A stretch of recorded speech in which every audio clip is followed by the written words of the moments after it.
fazer contato com a personal trainer Leilani de Paula, que já está conosco. Achei que não vinha mais, mas já apareceu aí. Leilani, antes de mais nada, seja muito bem-vinda.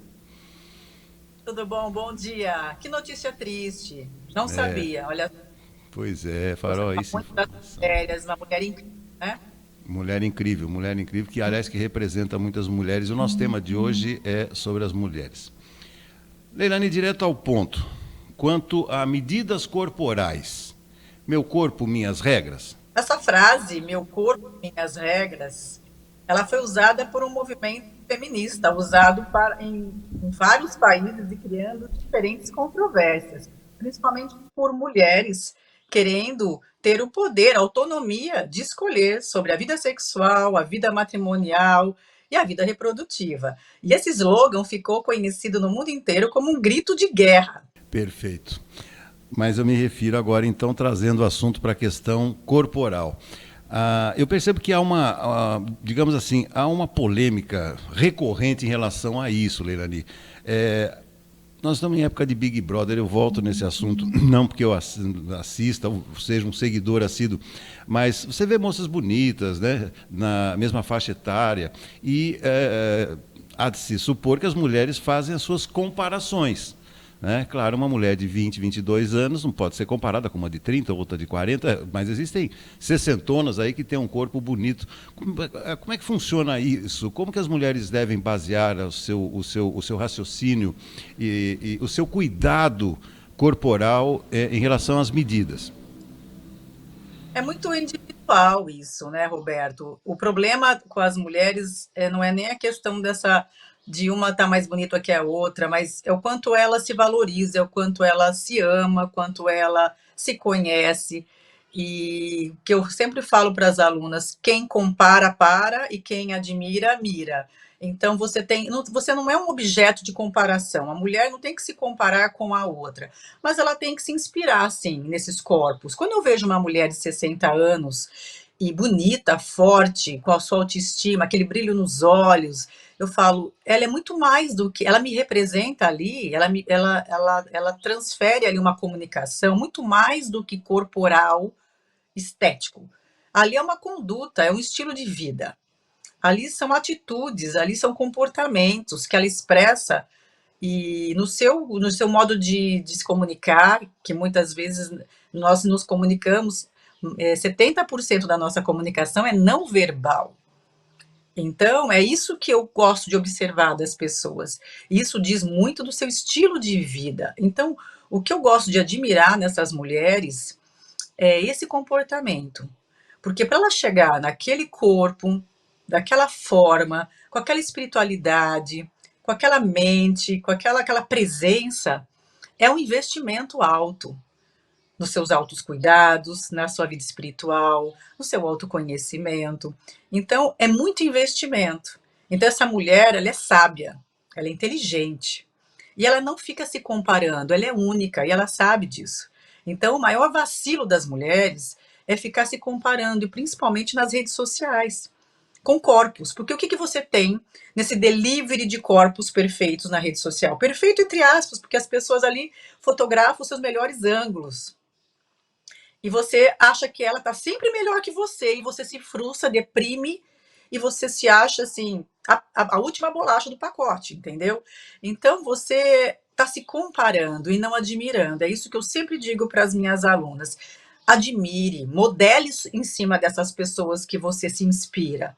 O que ela faz? Procura saber qual foi, quanto tempo ela levou para se transformar nesse corpo. Não é simplesmente acordei linda, sarada, forte, musculosa. É todo um processo. E o processo existem dores. Todo processo existem dores para ter realmente uma transformação. Então eu falo que ninguém nasce pronto. Então nós precisamos sim, todo dia, esses micropassos para construir esse corpo saudável, essa mente equilibrada. Então a regra é não se compare com o outro. E dentro do Big Brother nós temos ali a televisão mostrando para a gente várias personalidades num ambiente ali coletivo. E ali a gente está comparando mesmo o bumbum daquela, o peito da outra, abdômen, mas é muito mais que isso. Né? Quando a gente fala meu corpo, minhas regras. Primeiro, para usar esse slogan, esse grito de guerra, que me dá o direito, sim, de colocar os limites para que o outro me respeite, eu também tenho que me conhecer. As mulheres estão despatriadas da própria terra. O que, que é isso? Qualquer um chega e toma posse. Elas não se conhecem, porque elas estão se comparando o tempo todo e não cria essa individualidade, esse amor próprio, esse reconhecimento da sua própria pátria, sua terra, teu corpo. Então, antes de mais nada, é aproprie do que é teu corpo, tuas regras. Se você não souber isso, e quais são as suas regras? Seus valores inegociáveis. E nem elas sabem quais são meus valores. Pergunta para uma mulher, quem é você? Ela responde, eu sou dentista. Eu falei, não, estou perguntando quem é você, não qual é a sua profissão. Eu sou casada com fulano, filha desse... Eu falei, não, estou perguntando quem é você. Ela não sabe responder quem é ela. Ela está tão distante da essência dela que ela não se reconhece. Então é isso que eu falo. Mulheres, tomem posse do que é seu, da sua terra. Vocês estão despatriadas da própria terra. E qualquer um pode chegar e tomar posse. E é invasivo e abusivo. Tá, mas eu gostaria que você voltasse na questão dos efeitos comparativos, né? Você falou que tem muita coisa aparecendo por aí que nem é aquilo que a gente acha que seja, né? Mas nesse sentido, minhas regras, meu corpo, minhas regras, existe um outro complicador aí que é a questão da aceitação. Eu vejo muita gente também dizer o seguinte, falar, eu estou contente comigo mesmo. E claramente a pessoa não está num padrão, digamos assim, de beleza que a gente vê por aí. Essa pessoa, Leilani, ela pode ser mais feliz do que uma outra que fica o dia inteiro assim na academia para atingir um corpo ideal e mesmo assim se frustra diariamente? Sim, ela pode, porque essa autoestima mais elevada, porque a autoestima não é uma coisa que está no externo, ela tem que estar preenchida no seu eu mesmo, ela tem que estar nutrida com outras coisas. De repente, o estético para ela tá agradando o outro e não a ela. Então, se nós temos eu tenho várias alunas que estão às vezes um pouco mais acima do peso, não tem aquele corpo que todo mundo coloca como regra ser o perfeito, que a mídia coloca como regra, mas ela está bem com ela mesma. Mas o que é importante é estar saudável, não informa. Informa para quem? Para agradar quem? Quem dita essas regras?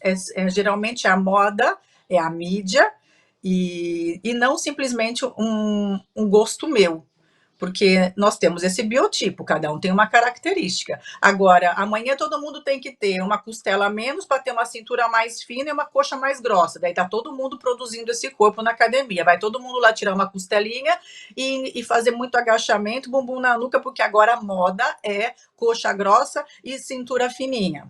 Então, você entende que existe sim um padrão determinado na mídia que vai colocando isso como uma regra, assim como houve um tempo que as passarelas colocavam muitos corpos com muita magreza, anorexas mesmo. Hoje já mudou esse padrão, porque viu-se a necessidade de mudar essa linguagem corporal dentro das passarelas, porque muitas modelos estavam morrendo por conta de distúrbios alimentares para corresponder a essa moda, a essa ditadura do corpo perfeito. Então, observa isso. Não tem, antigamente, as mulheres mais gordinhas, as mulheres no estilo barroco, eram mais sexys. Se você colocar Marilyn Monroe, ela tinha celulite, ela tinha barriguinha, ela tinha tudo, mas era o símbolo sexual daquele momento. Então, você observa que ao longo das nossas histórias aí, da vida, vários corpos foram de uma maneira diferenciada ali do biotipo, e foi criado esse estereótipo em diversas proporções, o magro, um pouquinho mais musculoso. Agora nós estamos numa era de muito músculo, mulheres muito até masculinizadas mesmo, abdômen sarado, muito músculo, coxa maior, bumbum, mulheres mais fortes. E é uma tendência isso, mas não que isso tenha que ser uma regra para todo mundo.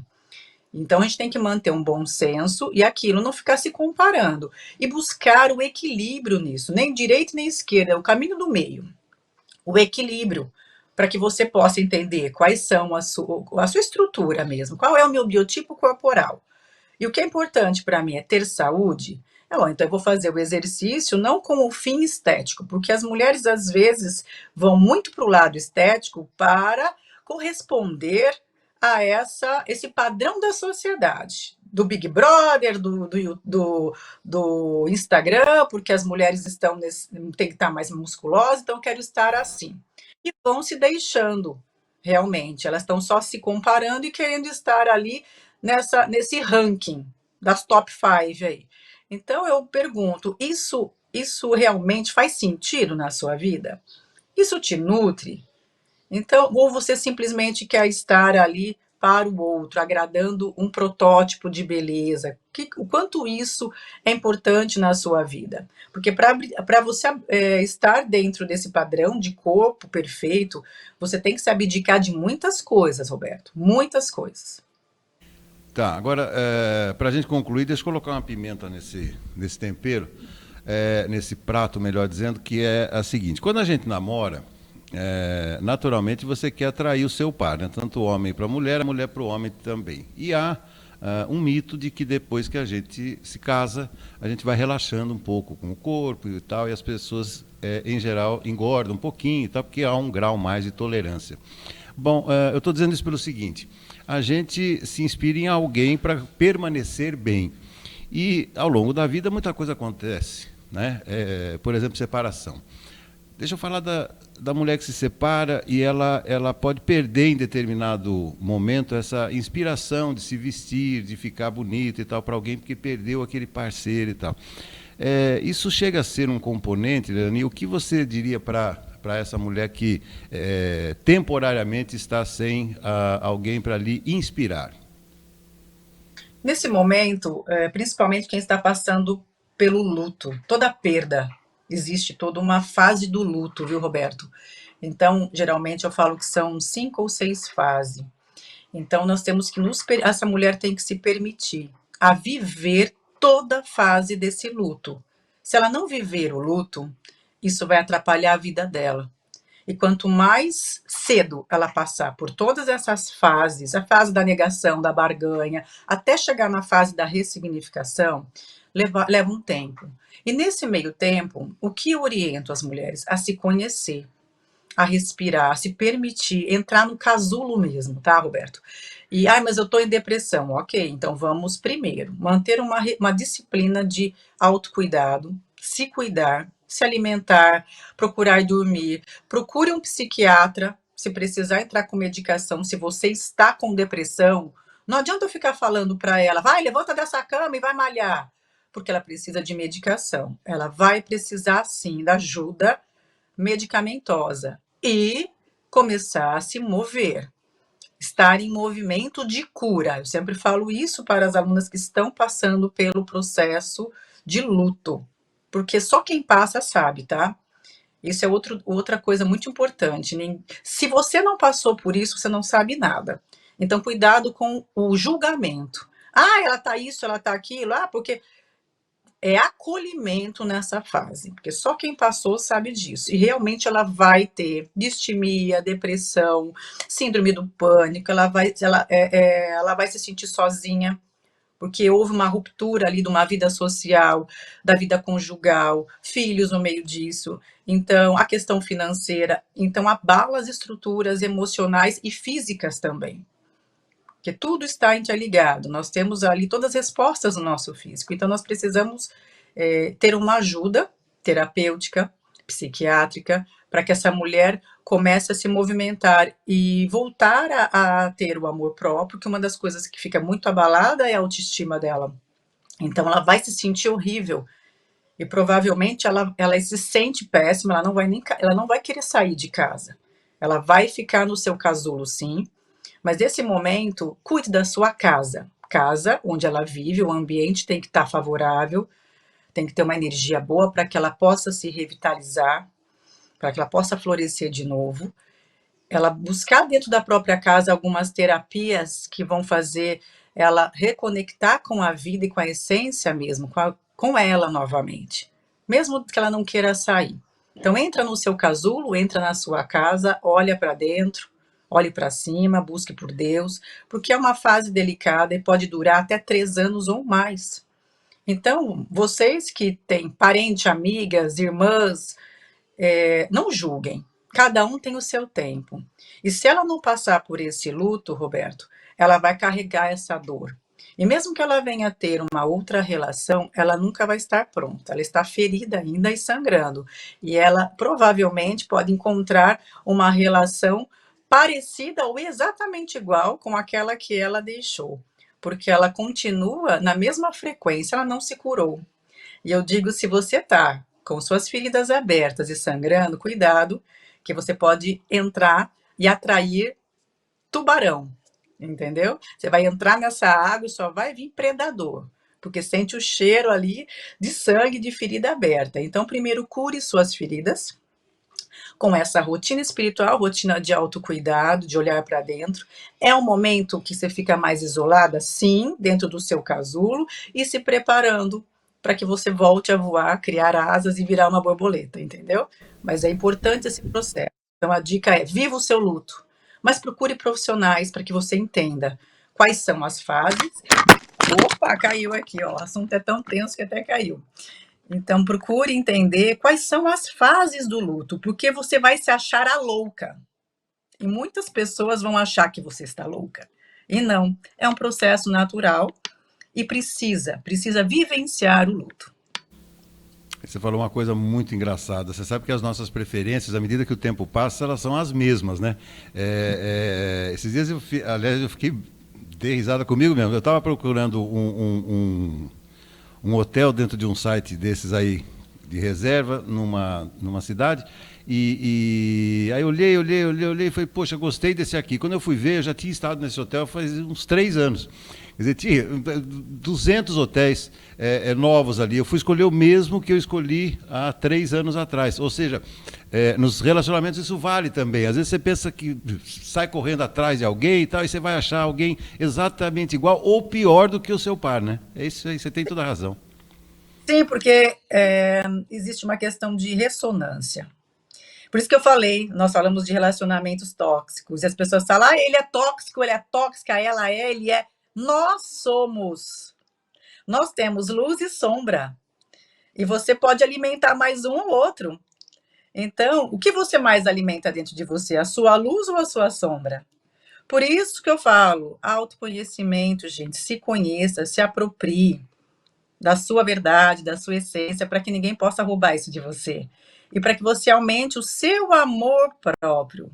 Porque daí, quando você aumenta esse chakra cardíaco, né? Quando a gente aumenta esse emocional, esse coração, esse amor fica tão grande que transborda. E quem você atrai? Você não vai mais atrair tubarões na sua vida. Você vai atrair realmente pessoas compatíveis, com amor também. Então é bem isso, é o que você está emitindo para o mundo vai te devolver.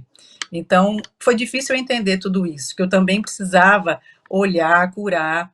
E essas dores emocionais estão lá atrás, no primeiro setênio da nossa vida, de 0 a 7 anos.